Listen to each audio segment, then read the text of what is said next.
Hello, fellow humans. Capitalism exists only because of the strong connection between ownership, power, and capital. Everything comes down to this.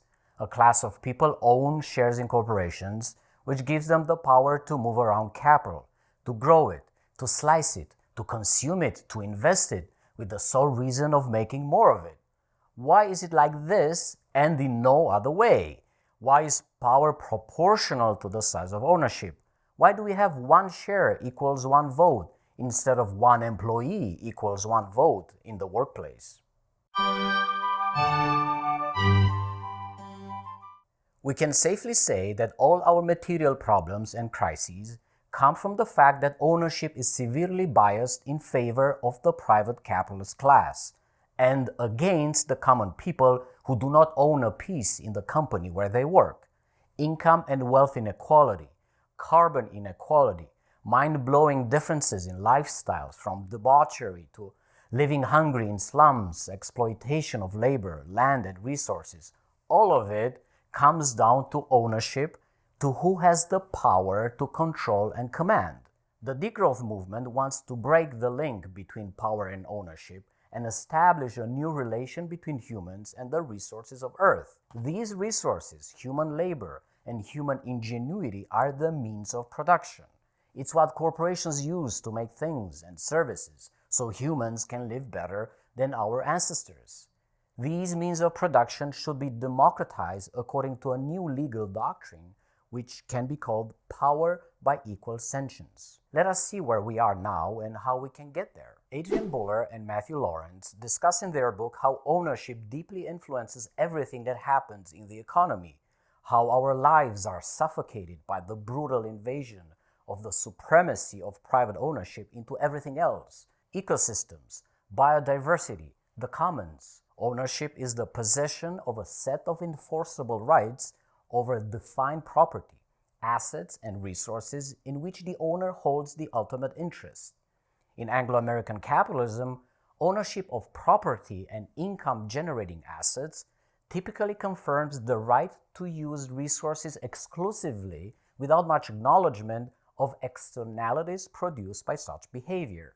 Ownership does not make the owner of the factory responsible for the waste dumped into nearby rivers. At the same time, ownership by definition excludes everybody else from using what you own.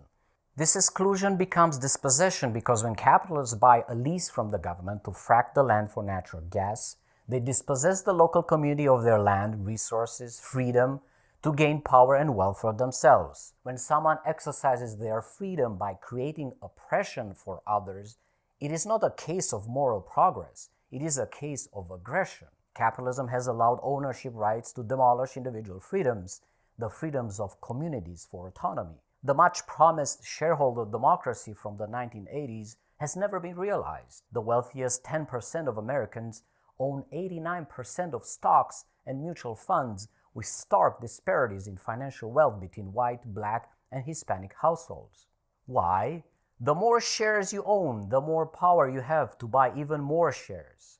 The snowball becomes bigger and bigger, faster and faster, under the protection of ownership rights. The wealthier you become. This is why we have insane distribution of wealth. Top 300,000 Americans own about 5 times more than the bottom 166 million Americans. It's not because the crème de la crème are immoral, nasty people, but it is the system that allows this insanity to go on. Ownership does enclosure and expropriation. Enclosure is the labeling with "this is mine and not yours" of nature, money, the results of work, care, food, energy, personal time. Expropriation is the shameless taking of the value produced by workers, the theft of land of indigenous peoples and other communities, the fancy way in which corporations grab assets from society. This superaggression of capitalism under the protection of ownership is at historical record today. Yes, our ancestor capitalists did colonialism, slavery, genocide, wars. We are 8 billion humans today who allegedly all want a smartphone, a car, holiday, plastic decorations, big houses, vacation in Bora Bora. So we have to burn fossil fuels like crazy. We have to dig up lithium, iron, minerals faster than ever before. But it ain't possible for everyone. Earth is already too stressed from the pressure to satisfy the debauchery in the global north. The acceleration of debauchery started in 1979 with the so-called Volcker shock, when the Fed aggressively increased interest rates to induce a devastating recession to suppress inflation and traumatize the working class and the global south that was already heavily indebted to the global north.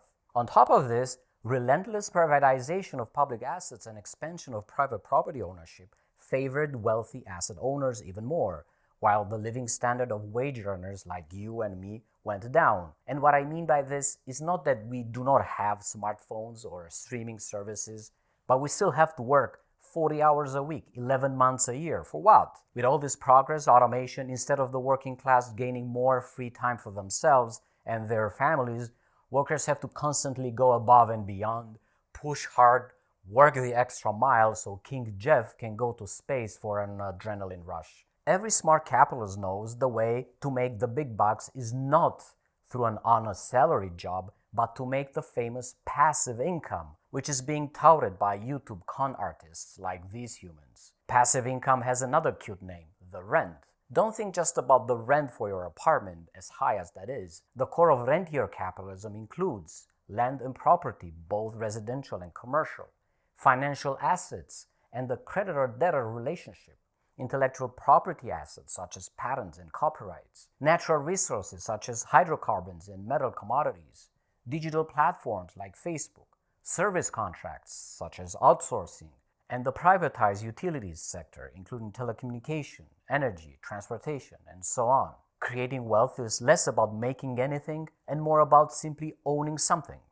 No wonder we have seen absurd, mind-blowing paradoxes like when the S&P 500 grew by 190% over the decade, and real estate valuation on both sides of the Atlantic broke record after record. Rivers of honey for owners of corporate financial wealth, while communities struggled to recover. The S&P 500 gained 13% per year, and central banks going on asset purchasing shopping sprees to revive the global economy. What's up with that? The balance sheets of the world's largest central banks expanding spectacularly over the decade, from 5 trillion in 2007 to 20 trillion in 2019 to almost 30 trillion in 2020-21. Capitalism is so broken it needs the interventions of the governments, like gasping for air. Without intervention from central banks, capitalist markets would collapse like houses of cards. And this is yet another super important point because it proves how the stock market is a circus, a casino, the biggest scam in history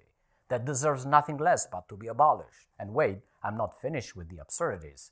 Despite drowning in cash, corporations took advantage of ultra-low interest rates to go on a borrowing spree, with US corporate debt increasing 116% over the decade to a record high of $7.1 trillion. So wait, they have hundreds of billions in savings and they borrow? They are buying back their own shares. They are bringing ownership home.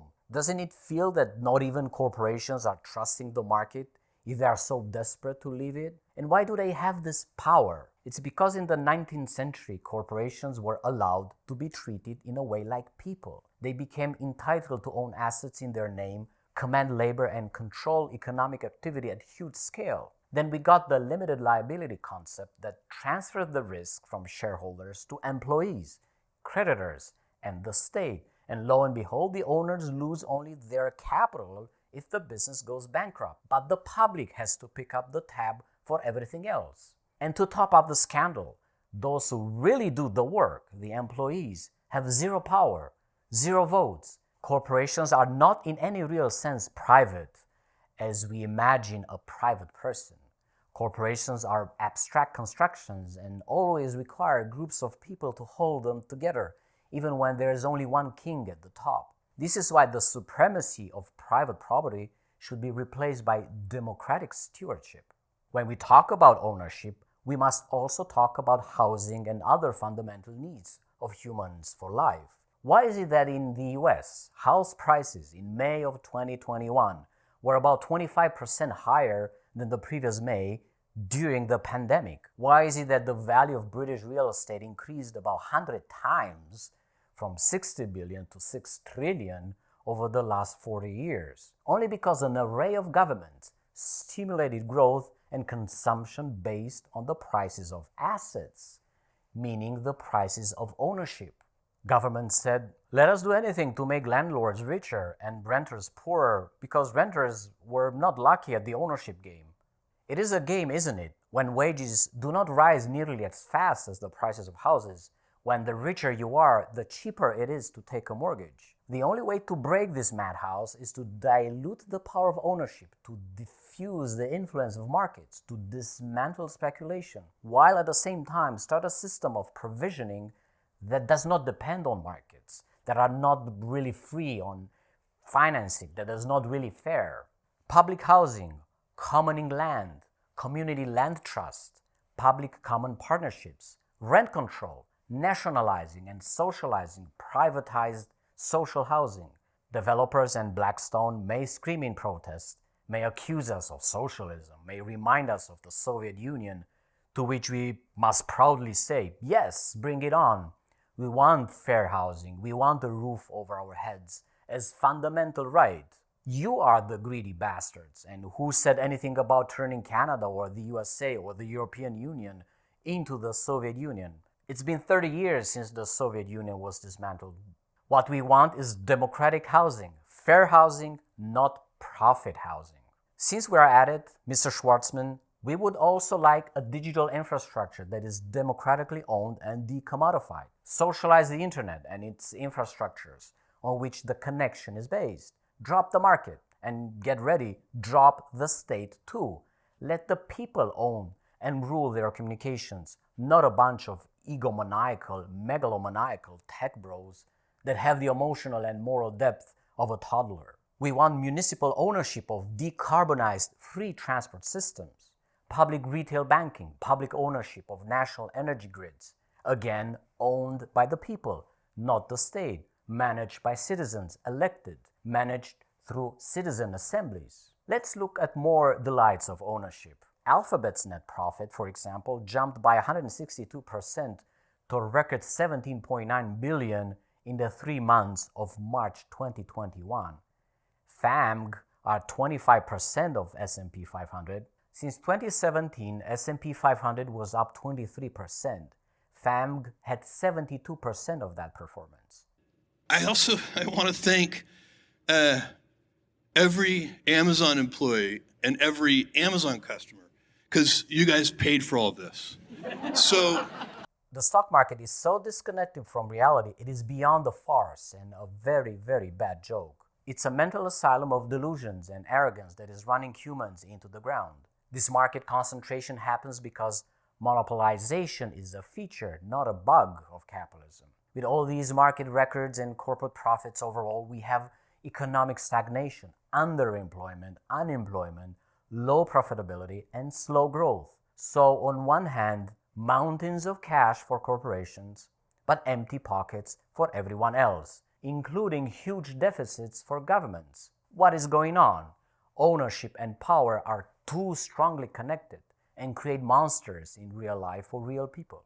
Abundance is not a technological threshold to be crossed. Instead, abundance is a social relationship based on the principle that the means of one's existence will never be at stake in any of one's relationship. Can we have a greener and kinder capitalism? No.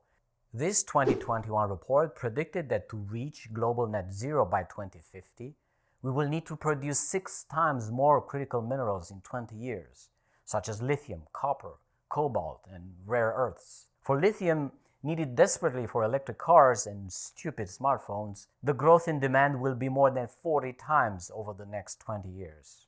Esa cantidad de agua, lo que se te habla para uso de la extracción de litio, no está acá. Y entonces una madre no se lo puede romper, destrozar, ni tampoco vender. Ese punto de vista del almacenamiento en baterías de litio es fundamental. Essentially batteries. The time for electrification has finally come. Litio y el salar es el más rentable y de más fácil extracción. The first thing you do is dig a hole in the ground. Millones de litros de agua que se evaporan en un desierto. The second lithium reserve of the world. Nos condenan a ser una suerte de zona de sacrificio, ¿no? El gobierno tiene una deuda con nosotros. ¿Y cuándo hizo la consulta a la comunidad? Estos territorios son habitados por nuestros ancestros y los vamos a defender. To confront the planetary crisis, we need the democratization of production, the decommodification of provision, and the defense of the commons. All of these will degrow the power of ownership. One worker, one vote.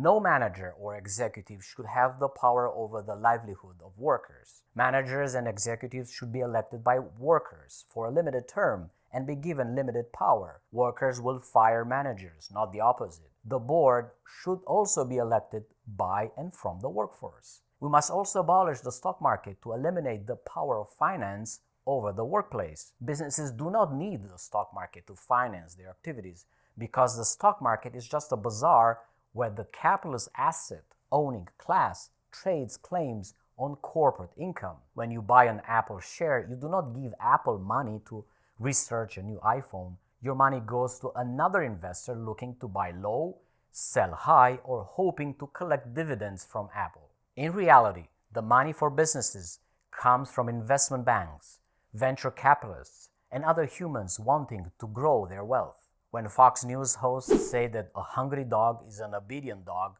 and that is why we should not pay unemployment benefits, they mean they want us, the dogs, to remain the slaves of the ownership class. Dogs have to work to grow the power of capitalists. Dogs cannot stay at home because then capitalism will implode. So we need free public transit, publicly owned fiber networks, cooperative welfare services, guaranteed housing for every human, no matter their age, health, social status, universal guaranteed livable basic income, so precisely those services that take away the power from capitalism and gives it to the people. Intellectual property must become a common good. Big Pharma does not need a patent for 10 years or more on drugs. They already have enough money for research and development. Our personal data can also become common good in networks of data trusts, such as those from Barcelona and Amsterdam. We must also give land and stewardship of nature back to indigenous communities who have the best knowledge at maintaining ecosystems. This again is revolutionizing the regime of ownership and power. It will disrupt capitalism and it will bring about prosperity for all humans on a healthy planet.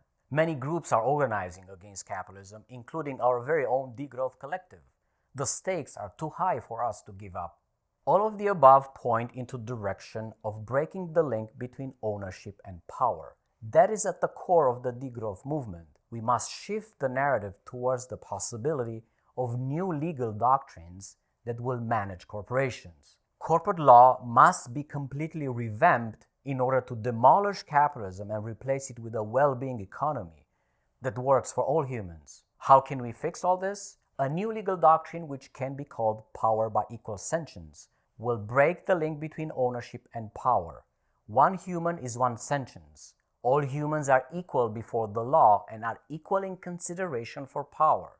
No matter how much a human may own in a company, that human will be considered one sentience and will get one vote. Power emerges from sentience, not from ownership. The size of ownership becomes irrelevant in the construction of power because no human can have more than one sentience, one voice, one vote. Take, for example, the model of participatory socialism suggested by Thomas Piketty. The more salaried employees a company has, the less power a single shareholder will have. But this is just one model among many others.